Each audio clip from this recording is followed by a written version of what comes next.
We had no idea how many people would show up. Thrilled to see that we have a crowd. Thanks to the candidates coming up. I think if there's one thing I hear on the community is who do we vote for? We don't know the candidates. So thank you for coming and getting to know them. We will be recording this. If you talk to your friends or something, if they miss it, we are going to be putting it online. So people will be able to see it afterwards online. I want to introduce the president and CEO, Kim Parmeter. The Hermantown Chamber of Commerce was willing to put this on for us, and we really appreciate that. Kind of as a school, we want to stay neutral, so we love it when the chamber steps up and does this for us. So thank you. Absolutely. All right. Ladies and gentlemen, welcome to our candidate forum this evening. Thank you so much for the ask from the district and for the opportunity to really share this experience with our voting population. Tonight we have a 1-hour forum. The questions were asked through our communication platforms at the chamber, and we received somewhere in the neighborhood of about 80 to 85 questions that came in. So we kind of had to categorize where they fit and what made sense for this evening in the shortened format.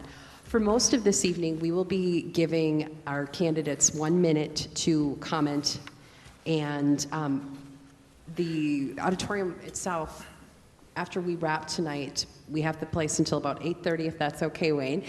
So if you have an opportunity to stay and answer questions with the public, I think that might be appreciated. But that will be off stage. That won't be part of this particular event, but we may have some time there. Thank you again so much for being here. I would like to introduce a few folks that have been helping me out with this event. As Wayne said, I'm Kim Parmeter, President and CEO of the Hermantown Area Chamber of Commerce. I am also a school board member myself. I serve on the Proctor School Board, and I serve on the Policy and Finance Committee for that organization. I'm in my second year of my first term. Beside me is my fellow moderator for this evening, Jake Benson.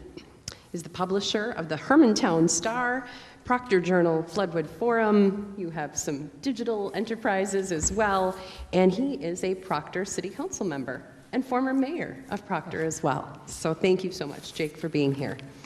Additionally, I would like to introduce a very special gentleman, Wolfgar. He is the club president of the Toastmasters Duluth Club 1523, which actually currently meets at the Hermantown Area Chamber of Commerce. It's been a great club for communications and learning to develop your talents, and I'm going to let him speak about that here in just a moment.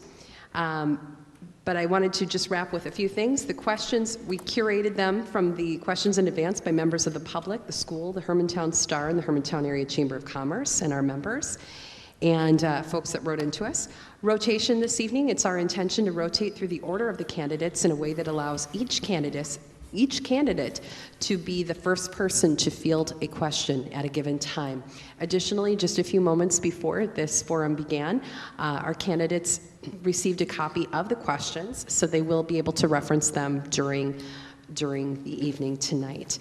Wolfgar, would you be so kind as to share with us a little bit about Toastmasters briefly and about how you will be running the timing this evening? Thank you, Kim. Good evening, ladies and gentlemen. My name is Wolfgar, and I'm the president of a chapter of Toastmasters International in Duluth. Toastmasters International is an organization that promotes individual development of communication and leadership skills, as well as encouraging greater self-confidence and personal growth. One of the many skills we teach is the timing and the pacing of your speeches.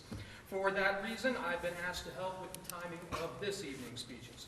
If you're interested in learning more about our organization, please visit toastmasters.org or contact me or Kim after the meeting. Back to you, Moderator Kim. All right, thank you, Wolfgar. I appreciate that.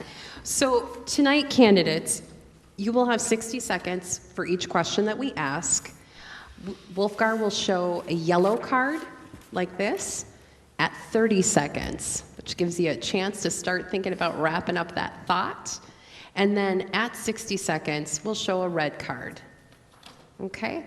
And he'll also ding the bell so that we have both a visual and an audio cue for you, because you could be deep in thought. So we have that for you.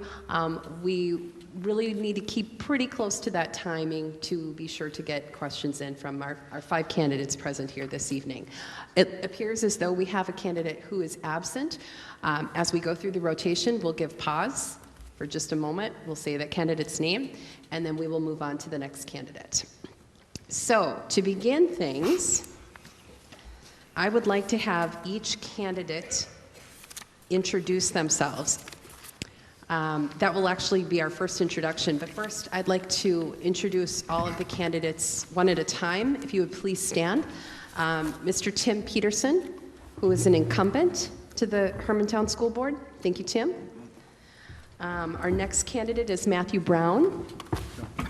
Oh, sorry. That's all right. Well, that's going to make things interesting later. Our next candidate I have is Daniel Elnes, who is not present this evening, or at this time. David Hokanson. Matthew Munger. Thank you, David. Thank you, Matthew. And Jerrid Anderson. And Matthew Brown. Somehow I went out of order a little bit there. All right, thank you, gentlemen. I appreciate your time with that. Are we ready? All right, I will begin with the first question.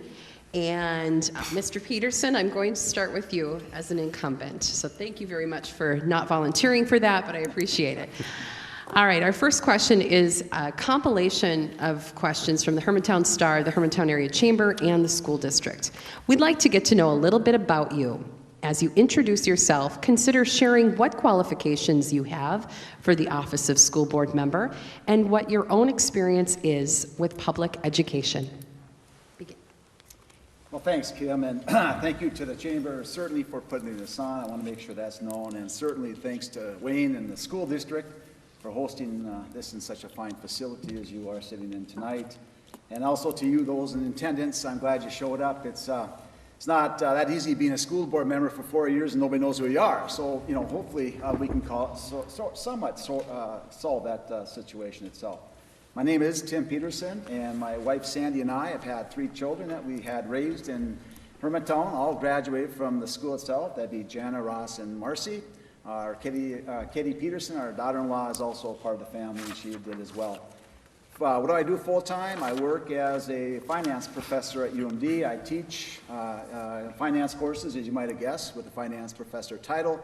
And prior to that, I worked in industry for approximately about 30 years in financial management type positions.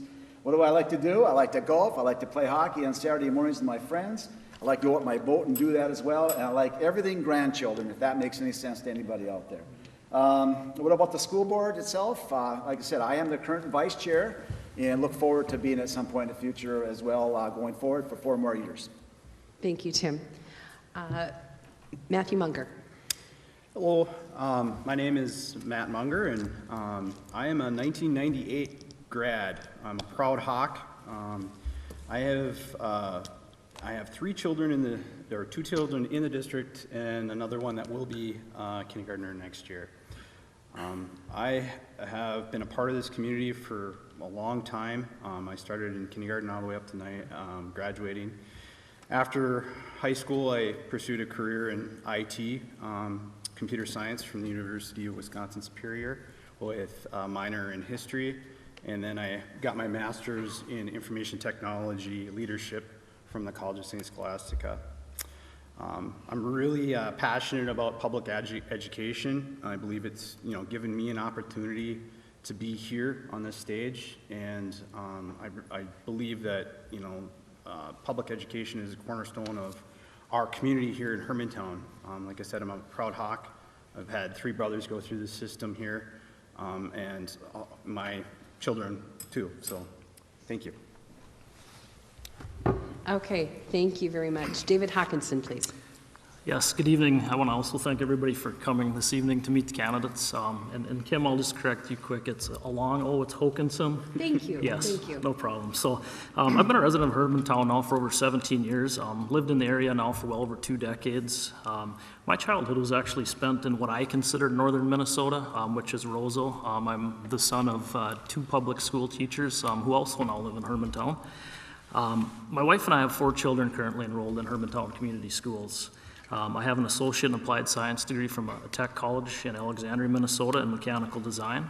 Certainly a big advocate of the trades and of tech colleges and community colleges and the opportunities they provide. I also have a bachelor's of science degree in mechanical engineering with a minor in mathematics from the University of Minnesota, Duluth.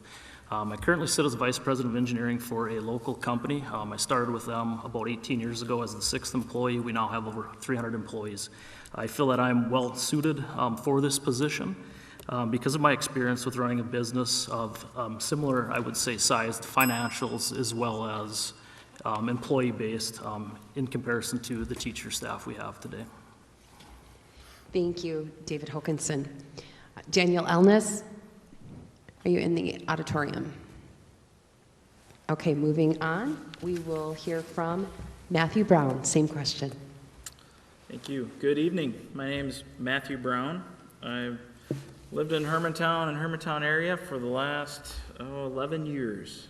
I grew up central Minnesota and moved to Duluth after college. I have a mechanical engineering degree, and I married myself a Hermantown girl. So she's turned me blue and gold, not yellow, blue and gold.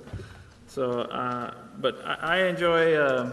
I have 2 beautiful daughters. That's changed my life. A newborn and a 4-year-old. 4-year-old's in pre-K, right across the road here. Scary moment, but it's got me more invested in public education than I ever anticipated. So, the future and well-being of my daughter, and I think everybody's children in this room has become more important to me than most things in my life, to be honest. So I enjoy fishing, hunting, general outdoors. I have a master's in business administration and have grown many professional services and employees in my personal career. Thank you, Matthew. Jerrid Anderson. Good evening. My name is Jerrid Anderson, and it's an honor to be here with these great candidates here. And a little bit about myself. I'm from the area. I was born in Duluth, went to elementary school in Piedmont, and ended up graduating high school from Grand Rapids. Went to school at UMD, U of M, have a degree in mechanical engineering, met my wife.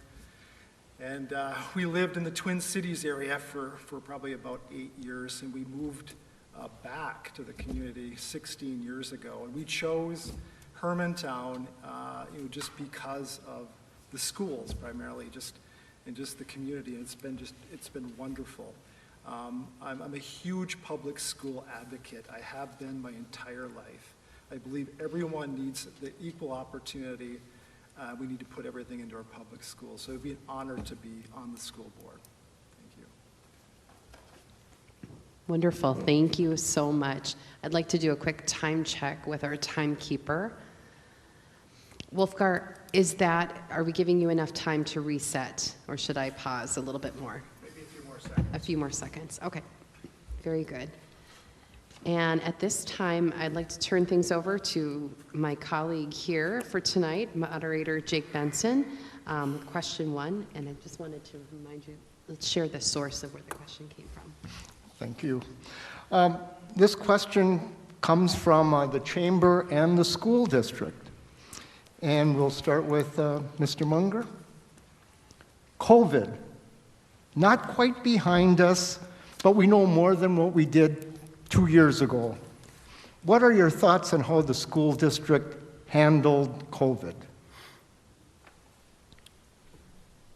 This is a very difficult question because it's asking to look at hindsight. And honestly, my first answer is anybody that had to make decisions during that time, I give you so much thanks and so much gratitude, the people that were on the school board, the teachers, our administrators, to be able to make the decisions that they did with what was happening in the community and in our world was unbelievable to me. And watching my children get an education remotely, I didn't even think was possible, but it happened, and it happened quickly. And to have our teachers be able to do that with the grace that they did inspired me to be on this stage today. Thank you. Give our pause here to reset the clock.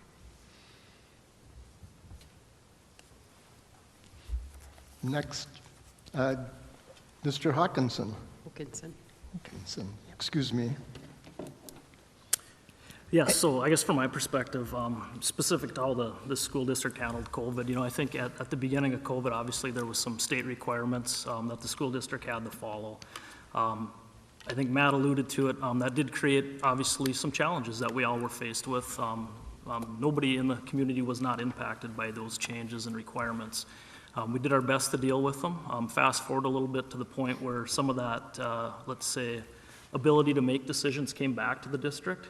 I think the school board handled it very well. I think they looked at the situation that we had. They took the learnings, they looked at the information in front of them, and they made the best decision for our children to get the kids back in school safely, like we did, and I think continue to keep the schools open like they have. Thank you. Mr. Elnes.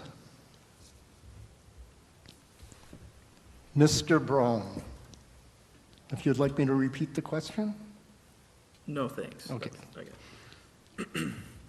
So, COVID, everybody has their own COVID story, I think, and how it had impacted them and their families, their workplace, their kids, their community, and everything in between. It was, I personally didn't have children in the school district for the past 2 years, so I don't have too much firsthand experience in feeling how those things happened and how that went, and just the impacts to daily life for families. But I had to make difficult decisions around COVID policies for my workplace, and I can't even imagine just the level of amplification that got, for the existing school board members. Just knowing that any decision they make, they're going to get scrutinized, because you can't make everybody happy, and I think that's the way it'll go. But just looking forward is always the important thing to focus on. Just from my perspective, I think keeping an emphasis on individual safety and individual choice is very important. Thank you. Mr. Anderson. Thank you.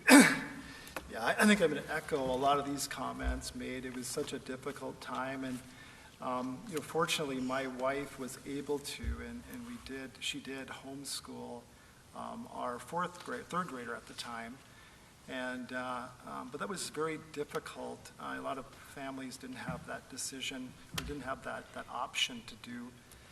And I participated in several of the school board meetings, during that time, and I empathize with them in their seats making the decision.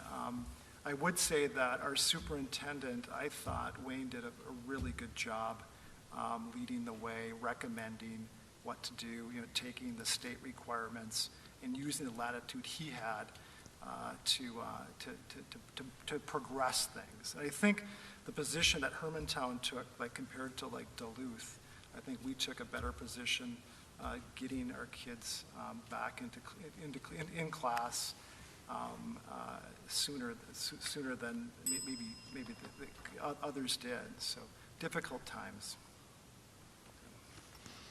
Thank you. Mr. Peterson. I'd really like to thank everybody at the table here for thanking your school board, of which I was a part of. But I want to make sure everybody knows that school board that represented this community was phenomenal. And I can tell you, Wayne sat with us for hours upon hours as we debated, talked about it, cried a bit, laughed a bit, just to take the gravity of what we were facing. And if you know anything about Hermantown, we were a community that stuck together. And I'm even going to mention we had some bad things said on our Facebook post. We've had some bad things emailed to us personally.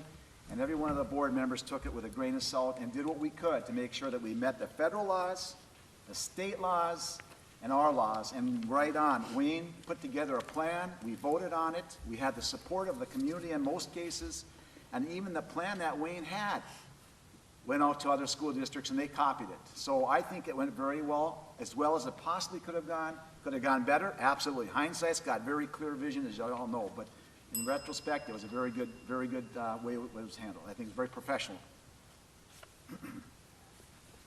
Very good. Thank you all. Our next question comes from the Teachers Unit of Local 196. They sent me many wonderful questions. I've narrowed it to a few. But this question starts like this. Great education starts with our teachers. Teacher morale has taken a big hit in the past few years. We've lost teachers to neighboring districts, offering better pay, and to other non-education careers recently. There's also a sub-shortage, there's a shortage in transportation and other areas. What do you think your role as a board member is in these issues? And I'm going to start with David Hokanson. Yes, thank you. So I guess first off, this is not just happening in Hermantown. This is happening in many places as far as worker shortages. But specific to the question, the school obviously is not going to be successful in its mission without those that are daily working to provide the quality education for our community's children. So this is a very important topic to me. And I think one of the first things as a school board member that I would do is really educate myself on this topic. And that would be through speaking with teachers, working with the superintendent to better understand some of the issues that each of our educators face on a daily basis. We talked about COVID a little bit, but there's other outside pressures that I think our educators feel. And I'm not in the education field myself, but I feel it as well in the business that I'm in. Today, everybody has a platform and everybody has an opinion. And I think it's important that we support our teachers in such a way that we find creative ways unique to their specific needs. Not everyone's going to have the same need, but really understanding what those needs are and bringing the community together to support them because they really are the basis for our child's education. Great, thank you. Thank you, David. Daniel Elnes. And Matthew Brown. Thank you. So I work in a professional engineering industry, which is a professional services driven workforce, which is very similar to teaching. It's very personnel heavy, people heavy. You have to understand how to motivate, challenge, and keep people engaged, which is very critical to have a professional service based staff execute at a high level. So in terms of board participation, what the role in that looks like, I see it as writing policies, participating in committees. There's many committees that exist today, maybe some that change or pop up, go away or through time, but making sure that you get engagement from that population of stakeholders. I mean, they're a stakeholder in the school system and the school district. So hearing from the teachers, understanding what drives them, motivates them, and stage policies and the overall strategic plan to fuel that. Okay, thank you very much. Jerrid Anderson. Yeah, just following what Matt said about the strategic plan, I think they do have that as one of this, maybe the second priorities or objectives is for teachers, staff, development, provide them development opportunities. They're in the teaching vocation and they want, I'm sure, natural to want it self-developed. So I understand it's limited. I'm learning, what limitations they have on pay. And I was at the Proctor Arena with the state of the schools with when Wayne and Mr. Jutman talked. And I asked the question, how do you compete for resources? And the answer was not so much. But I do think that having a really strong school district is going to attract, good teachers and teachers. It's kind of like an ecosystem, right? You've got something good. You've got a good school district, good teachers. You've got good students. It's kind of a perpetual thing. So. Thank you, Mr. Anderson. Tim Peterson. The statement that great education starts with our teachers, I think, is pretty well says a lot of what we need to do here. Having worked as a consultant for almost 20 years for a global consulting firm in Duluth and headquartered out of Minneapolis area, I can tell you we spend a lot of time with clients just trying to solve this particular cause, and that's the employee morale. We are in the people business, and our frontline people are our teachers. They're the ones that teach our children, and it's our duty, our role, responsibility to make sure that they're well paid, well compensated, and the cost to replace a teacher is enormous. And the finding of a teacher, of the quality that we as a school district have maintained, our hurdle isn't low, it's very high for our teacher quality. And we've had 50 hires here in the last year alone, trying to find the right paraprofessionals, trying to find the right teachers and staff that helps serve our teachers as well. So moral is a big deal, and to keep those teachers engaged and at the front end of this process is what our goal is. As a school board member, we've done that, we've tried as hard as we can, and we'll continue to do so. Thank you very much. Our next question. Oh, nope, I'm sorry, I have one more. I'm a little slow to the punch there. Matthew Munger, please. Are you set? Thank you.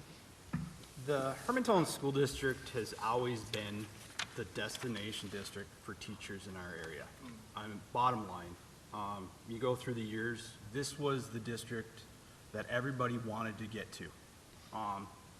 And, you know, granted, we had COVID, and we've had to, and everybody's dealing with shortages, labor shortages. But this last year, our district faced 50 members of their staff turned over. What does that do to our children? You know, the consistency isn't there. So as a school board member, as myself, if I have the honor of becoming a school board member, I'd like to get to the bottom of that, find out what that is. I personally think we need some more mental health support for our educators. I mean, the things that they've had to deal with in the last 2 years are unimaginable, while they're also dealing with personal problems at home. And so I think we need to look for ways to offer them more services for mental health. Thank you very much. My apologies to Mr. Munger. Didn't mean to cut you off. That's all right. The next question comes from Teachers Unit Local 1096. Many candidates around the country list a transparent curriculum and or parent choice in curriculum as a campaign point or issue. How do you interpret this, and what do you see as your role in this issue as a board member? And we will start with Daniel Elnes. And next we will go to Matthew Brown. Thank you. So to me, curriculum is maybe at the top of my list. I mentioned I have 2 young daughters about to enter the school system in pre-K. The curriculum, the materials, the delivery is really important to me. You know, what that is, what that stands for, and being able to see that. Transparency is the nature of the question, and that's an important thing for me. So since getting into pre-K, just as an example, I've started on this diligence process. I don't know how the curriculum is classified. I do know the curriculum largely is provided by third parties. So it's third-party databases, you get subscriptions for teachers, et cetera, that type of thing. I think everybody's experienced that in some way, shape, or form. You know, how are those lesson plans organized? How is it developed? How is it categorized? How is that visible to parents and the community in general? And, you know, the school board has a role to approve those curriculum and textbooks and materials. Thank you. Jerrid Anderson.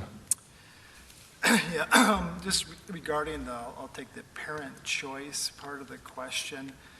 You know, I understand there is a process, you know, where parents and people can get engaged with the state of Minnesota on the curriculum that they set. And a lot of parents don't take that opportunity. But, you know, as far as once the curriculum is set, the way I understand it, I have a lot to learn here, but it's more the application, how all that gets applied to meet those minimum requirements. And I would encourage, you know, parents to participate in, they have several sessions that go through the year on the curriculum. to participate and hear from the school on the curriculum. And I do believe in transparency. I do think that parents should be allowed to know what their kids are being taught at all levels. I do. Thank you. Timothy Peterson. This afternoon, we had a curriculum meeting. I'm on the curriculum committee, and I've learned so much over the last 4 years just how that is set. And I'm a teacher. Let's start there. I'm teaching at a very high level at the college, obviously. And here's what I've learned, that the federal and state, well, state primarily, the Minnesota Department of Education, goes out and they tell us what standards are coming up. And we just had a list of them, and they happen to be sitting in front of me. And every 10 years, they tell us what guidelines that they'd like to have in place for our school districts. Now, by setting the guidelines, we have to follow that by statute to make sure that we meet these things. And then, of course, we're tested on that to make sure that we're doing what we said we're going to do. I think the important thing here is in transparency for our students, for our parents, and for our parent choice. They have a say in what goes on. We listen, the board listens. And I'll be very frank, last spring we had 3 different meetings where we talked about the curriculum in math, science, art, and the humanities, and our English. And we've had very little participation. So parents, jump in. We're willing and welcome to see you. Thank you. Matthew Munger. I definitely agree with what Tim kind of alluded to. Is it's a two-way street. You know, it's parent involvement and teacher involvement. From my personal experience watching, you know, our children, a 3rd grader or a 5th grader and a 2nd grader, our teachers are wide open about what they're teaching. You can go into the apps, they tell you exactly what they're being taught that day. And I haven't had a teacher tell me that I cannot go up to them and ask about it. So I think we do a great job of that. What we need to be careful about is putting too much pressure and emphasis on our teachers. I mean, the previous question already alluded to, we're losing teachers. We can't do that. We need to make sure it's a comfortable environment for our educators. Thank you. David Hokanson. Yeah, so my point of view on this, I guess, and when I use the term transparent curriculum, it has nothing to do with putting any sort of pressure on the educators. In fact, it's the exact opposite. What this means to me is, as a parent, I want to team with the educators. So my child comes home with a math assignment, and he says, "Dad, can you help me with this math assignment?" And I sit down with him, and I said, "I sure can, son. Here's how I do this problem." And he looks at me and says, "Dad, that's not the way I was taught to do it. You're just confusing me more." And I say, "Well, where's your textbook? Where's your notes? Where is this stuff?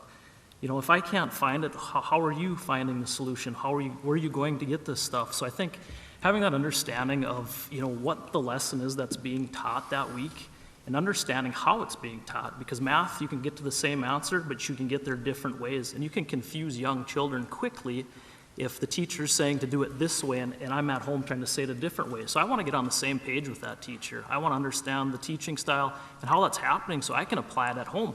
What that does is it puts my kid who's struggling and falling behind, it gets them caught up with the other students, and that should honestly help the teachers. Great, thank you very much. We're at question 4 of our 6 questions plus closing remarks, so we're at the halfway point. Thank you, everybody, so far. Our next question is from the Hermantown Music and Art Boosters organization. And again, when I say they're from these organizations, sometimes we compile a few different things together in the many questions that were sent to us. So we'll begin with this. What priority do you place on art and music education? Do you support parity between athletic and non-athletic extracurricular activities? If so, what does that mean to you? And what would that look like? And for this question, we are going to begin with Matthew Brown. Thank you. To me, art and music is creativity. You know, I was never blessed with musical talent or artistic talent. I may I may debate, but my daughter sure loves doing it, which means I love doing it. One of my favorite things is just to sit down and do the left-hand color book page while she does the right-hand color book page. You know, she tells me what color to do, and I happily do that color. So, you know, for me, on what that means in terms of prioritizing or involvement in the school system, just comes down to budget. Like, you know, it's a resource driven piece of the school district and the priorities, and it, you know, I don't think it has any higher or lower priority than other extracurricular based activities. Thank you.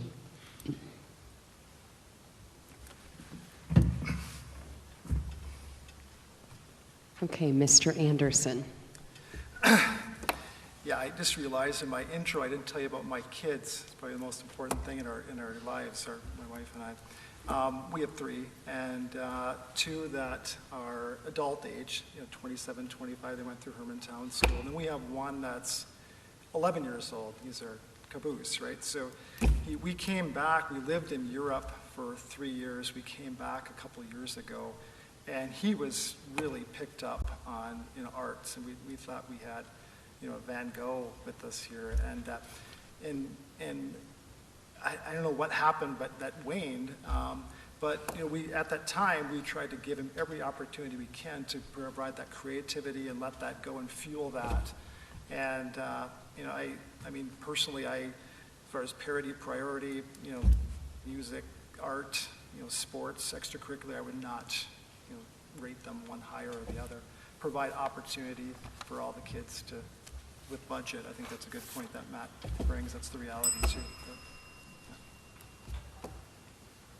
Okay, thank you. Mr. Peterson.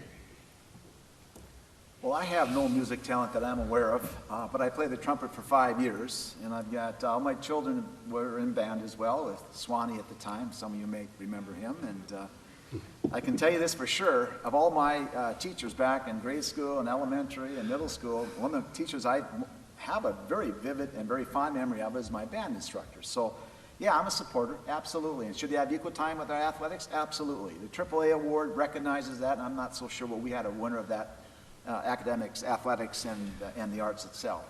My wife and I had a chance to go down last spring. There was a zeitgeist where the Booster Club had a presentation. If you want to see talent, you can see it right there. It was a fundraiser, and I'll tell you, we saw some very, very talented students that are our students here at Hermantown. So yes, and what does it look like? It looks like parity between all. And I think Hermantown has done an excellent job, at least under my watch and under my understanding, in making sure that happens. Thank you very much. Mr. Munger. Part of public education is to ensure that we're, educating all aspects of a child. And I see the arts and music as a component to that, and also, athletics as well. Because there's other parts to those that aren't just the outcome, a painting or composing music or, scoring a goal. It's the process that goes into that that is part of an education. The stick-to-itiveness, the creative. A lot of people have talked about creative. Can be applied in other aspects of your life. So I see it as on parity and important to a well-rounded education.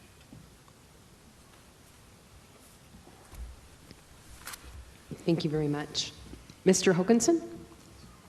So I'm also not a very musical person. I felt did very well in art when I was younger and really enjoy that.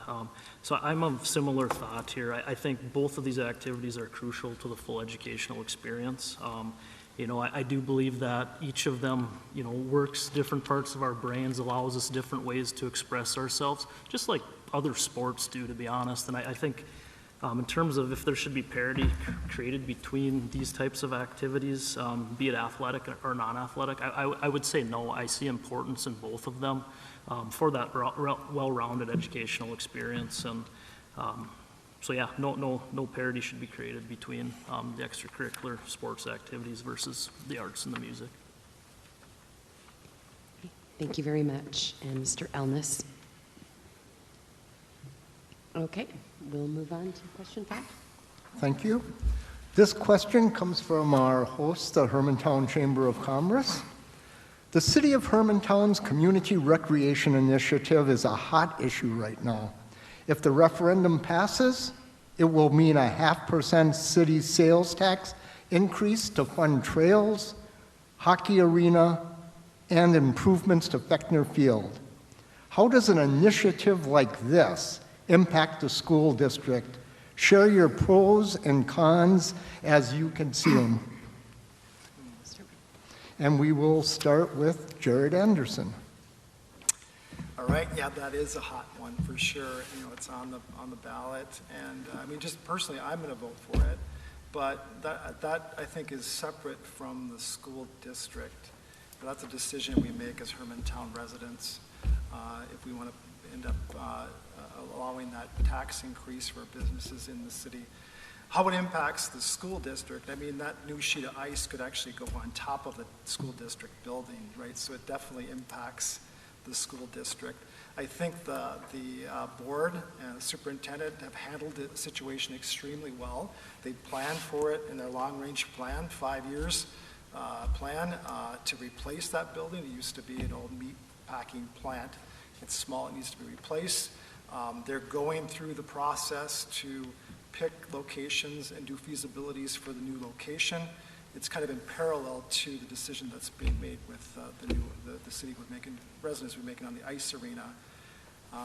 So I think it's important to keep it separate when you're on the board to make decisions best for the district, school district. That's what I would do. Thank you. Timothy Peterson. Yes, I agree with Jerrid. It's a hot one, and it will continue to be until it's either solved or resolved in some form or fashion. But, you know, it's always been said that Hermantown doesn't have a main street, right? Not like Proctor, not like some other towns. But we have the school district, which is really the center and heartbeat of our entire community. I don't think anybody that lives in Hermantown would disagree. And because these are citywide initiatives, that doesn't mean the school district isn't involved. We're very involved in this. Now, let's just take the arena for a moment. We own the existing sheet of ice. Our hockey team has been playing there for almost 30-some years, 37 years if I'm not mistaken. And we need some more ice time on that thing. And we're paying other communities to buy ice time simply because we don't have the capacity to serve the number of kids that we have in our programs. The trail system, we use them. The ballpark down at Fechner Field, we'll use that. So the school and the city are interchangeable. Now, the district is not paying, at least at this point in time, until we get this settled, anything to have these enhancements. But we've all been active, our board's been very active and very supportive of those initiatives. Thank you. Matthew Munger. Yes, yes, yes. That's what everybody should be voting. You know, full disclosure, I live in Friedenberg Township, which is part of the district, but we are not inside the city limits. I think everybody's so far has talked about, you know, the importance of all aspects of this to pass. One of the things, though, that I see going forward is the possibility is one of those votes, because there's 3 votes. If one of those passes, the school board is going to be a part of the communication to the community and trying to bring the community back together. Because it is, if all 3 of those do not pass together, it's going to be divisive, and because there's different components to it. And I see the school board as being, a facilitator and helping bring that together. So, but hopefully it passes. Thank you. David Hokanson. Yeah, so I think with growth comes opportunity, and I think this maybe question is limited to what we've talked about, the yes, yes, yes question, but I think as we look at the district and the growth of the district, we see a lot of the construction happening today. We're going to continue to gain residents. So stuff like this has probably become more common, not less common, in terms of growth of facilities and things like that that are important to the school district and the school board. For this one specifically, pros or cons of the initiative itself and the impact. Obviously, the pros for me personally, I have kids in hockey. Great. We can find, more ice time for them. I don't have to travel as far. That's a pro for me personally and many others in the community. But I'd extend it beyond that, with some of the other yes questions. We think about the trails around Hermantown. And I grew up in a small town where it wasn't quite structured like Hermantown. Where getting on my bicycle, as a 13-year-old, I could be gone all day and ride roads and sidewalks. That doesn't work in Hermantown. So those trails are important for our youth as well. So that's why I see that as a pro as well. In terms of the con, I think, to the school district, it's more to the residents of the districts. And the con is really understanding, the sales tax increase and how that impacts you personally. And that is a personal decision that none of us up here can make for you. So that's what you need to make at the ballot box in November. Thank you. Daniel Elnes. Matthew Brown. So, facilities. The school district has a lot of facilities. They're aging. They have some new ones. I believe this building right here is fairly new, and it's wonderful. So everybody likes new buildings, new equipment, new fields, etc. In terms of, delivering for the district, one thing we talked about was just attracting teachers. In my experience, a lot of times teachers are also coaches. I think having good facilities for the district helps attract teachers, retain teachers, that have coaching aspirations. I think that's important and can be a very attractive, selling point to the district. It's also good for the students. Anytime you get new facilities, a new baseball field, or you can go do other fun activities through class or out of school, really, can get you excited and lets you rally the student body, and build that community around the district. So. Thank you. All right, candidates, we're at question number 6. This is a compilation of questions from the Hermantown Star, the Chamber of Commerce, and the Teachers Union. What do you see as the board's roles and responsibilities? Do you see yourself primarily as a representative of the community or as a representative of the school district?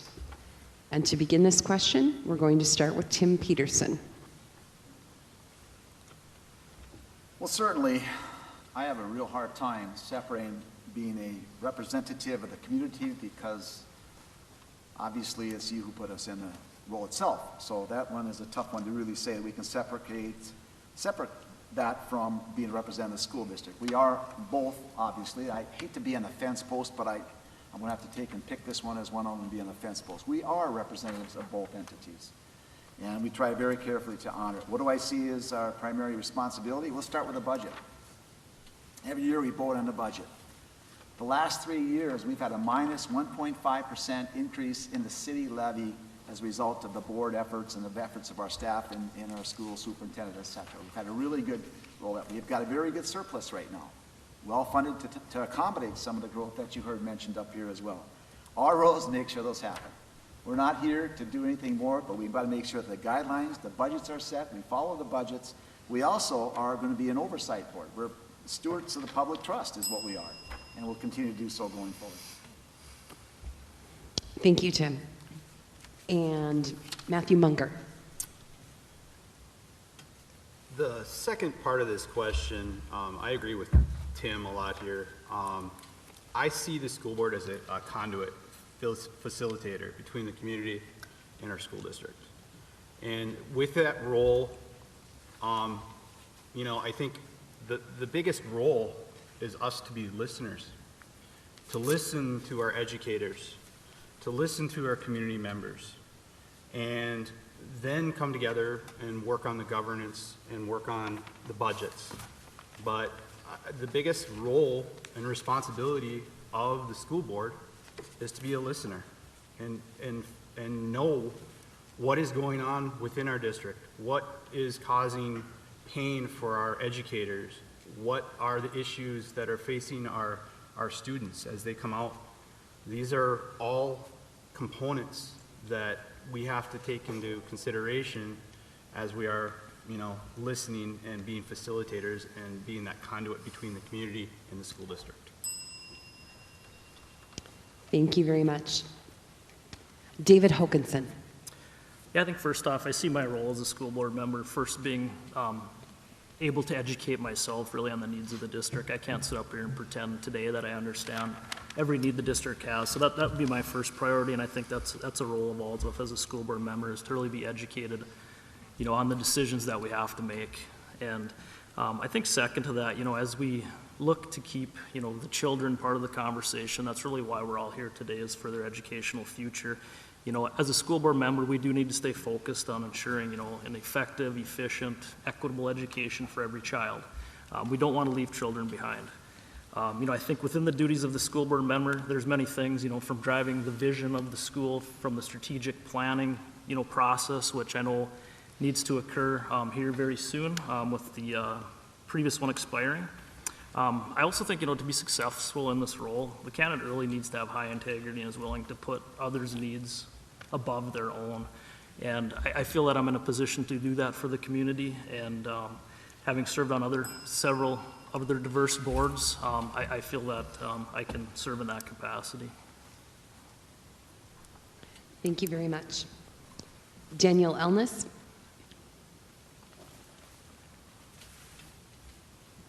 And Matthew Brown. Thank you. I agree with Tim and Matt's comments on, I don't think you can really separate the community and, the district. The community puts these positions in place to represent them in the district. So, it's kind of one and the same, from my perspective. So that said, making sure that you understand all your stakeholders in that community. It's the community itself, the voters, it's the students, it's the teachers, it's, the other people that, might be working side by side with half the people at this table. So, understanding what you need to do to follow through and execute is important. Keeping those in mind. But, there are a lot of statutes out there on what, just what is the minimum requirements of the school board. You have to set policies, you have to do the governance work, you have to set the strategic plan, do the budgeting, just really kind of some nuts and bolts things to operate the district. Those are not to be overlooked. Those are very difficult things and take the majority of the time. A lot of other small initiatives are kind of on top of that can sound good, but you really have to execute on really the meat on the roll. So. And thank you very much. Jerrid Anderson.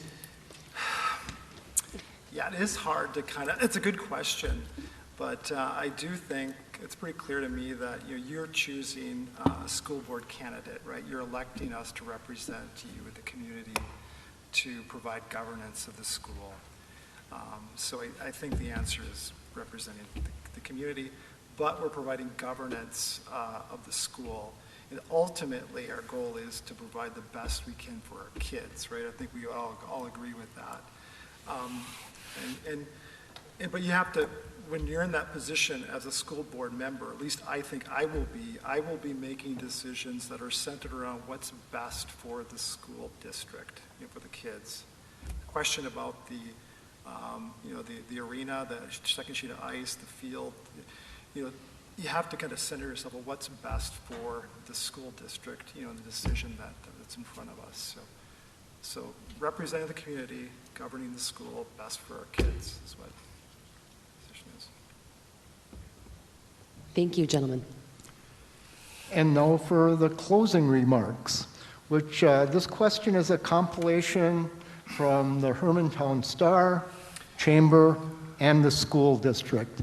And for this question, we're going to do a reverse order. And the closing question is, in your closing remarks, this is going to be a free-form opportunity to address anything else you may like. Perhaps something that was not covered tonight, What differentiates you from the other candidates or the board members? Is there a particular issue that motivates you to serve on the board? What's your vision for education in our community? Anything. You may also wish to share with the people how they could get in touch with you and your campaign. And we will start with Jerrid Anderson. All right, as I said, I missed in the intro about my kids, and I think it's important because that's part of the reason why I'm running.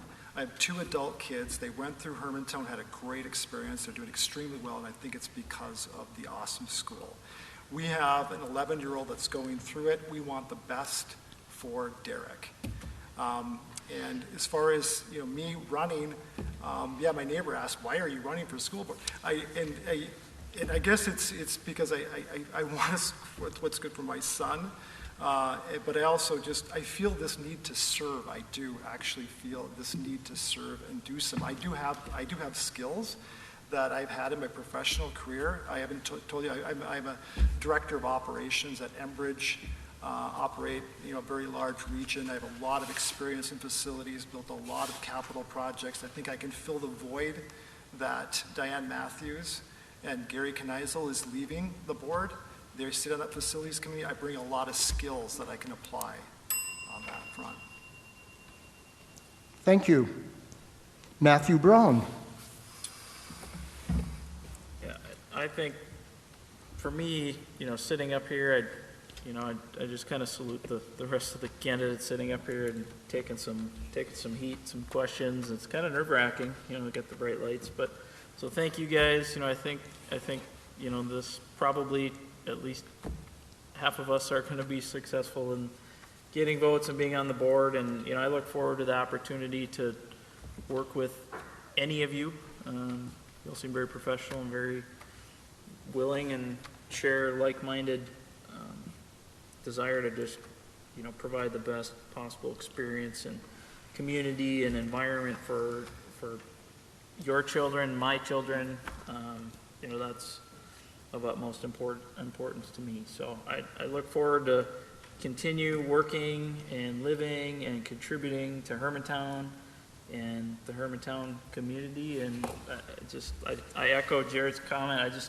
I've never thought of running for school board, and I just feel compelled to contribute in this way right down in my life. So thank you.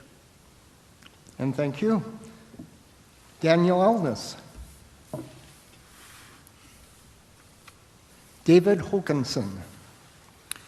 Yeah, I think a couple things for me that kind of motivated me to potentially serve in this capacity. One thing is, as a father, I guess, there are some regrets I carry around because of my career and not being around for, I would say, much of my children's lives early on. I missed out on opportunities to be involved in their education, so I am motivated by that to get more involved, not just for them, but for everybody in the community. And I think some of the challenges that we've talked about tonight when we talk about, teachers' needs and staffing shortages, maybe looking the backwards COVID question there, there are challenges that are going to continue to come at us that we're going to need to be prepared to deal with. And I think now more than ever, we need to find a way to really bolster the community support for the schools. And that's something that I really want to get out and do. I want to be, kind of an advocate for the schools. Communication typically is the issue if there's ever a problem, it seems like. So I think the school does a great job of communicating. But could we do better? I think we could. So I think that's another point of focus that I wanted to make. And then just lastly, before I do get cut off, I also wanted to thank the other candidates here because I see it the same way. Appreciate the opportunity to speak with all of you. Just by the fact that there was 6 candidates that ran this year, and maybe there's 100 people here to listen to this, I just think that's fantastic. There is people in the community that want to see the best for our children. Thank you. Thank you. Matthew Munger.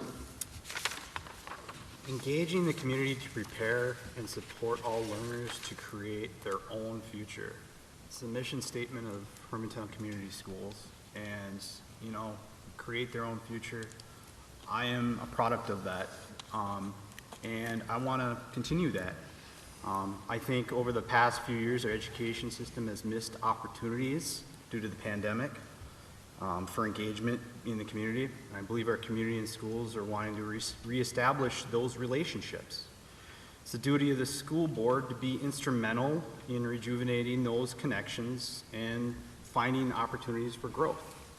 I think the school board is going to be instrumental in the next few years in studying the strategic plan and getting out in the community and working with businesses and you know, and the state legislature and so forth to get community back. And you know, I firmly believe education is rooted in the community. And you know, if you want to learn more, I have a website. It's mungerforschoolboard.com. Thank you. Thank you. Timothy Peterson. Well, there's a lot of hugging going on up here. That's good to see. Good reasons for it. You won't make a mistake, I think, with anybody in this table. At least I don't see it. But it wasn't always the case. 4 years ago, I was approached by somebody who said, "Hey, I wrote your name down for school board." And I said, "You did what?" And I said, and all of a sudden, next thing I know, 2 weeks later, I'm on the school board. I had to get about 400 other people to believe that would be the case, but we managed to do it on a write-in campaign. And secondly, I want to make sure everybody kind of gets this, and I know these people do. They've said it many times tonight. There are 6 members on that school board. Why? You'd think it'd be 7, break the tie, right? Well, if you have 6, you have to come to a consensus. And we were just talking about that this afternoon. I can't remember but 1 or 2 times that we as a board didn't come together at the end of a vote and make it almost unanimous, if not but for a few votes. But that's what this board's all about. It has to be a consensus. And I think anybody here would be able to join in and do that. So congrats to you all, and I look forward to a good campaign in the next couple of weeks and seeing you on the board, hopefully.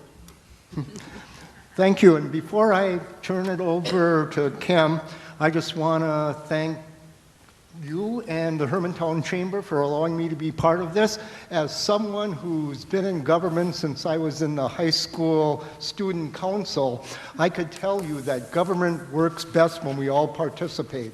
So I thank you all for allowing the candidates and us to be part of this wonderful evening. Thank you. Thank you, Jake, very much so. And I think I'm going to have the candidates hold for a picture at the end. I think Jake would like to get a picture, unless you already did. Yes. Okay, we will get one formal picture at the very end. Wow, I thank you. As a school board member myself, I remember the butterflies in my stomach when I went to go fill out my form and actually apply to run for school board, and my $2, because that's what it costs to apply for this to the state. Aside from that, though, the fact that you're here this evening, you're part of this. The election is vote for up to 3 candidates on your ballot. We have more than enough wonderful choices here this evening. And I would say, whomever does not get seated this year, please consider running again in the future, because we need our community to step forward.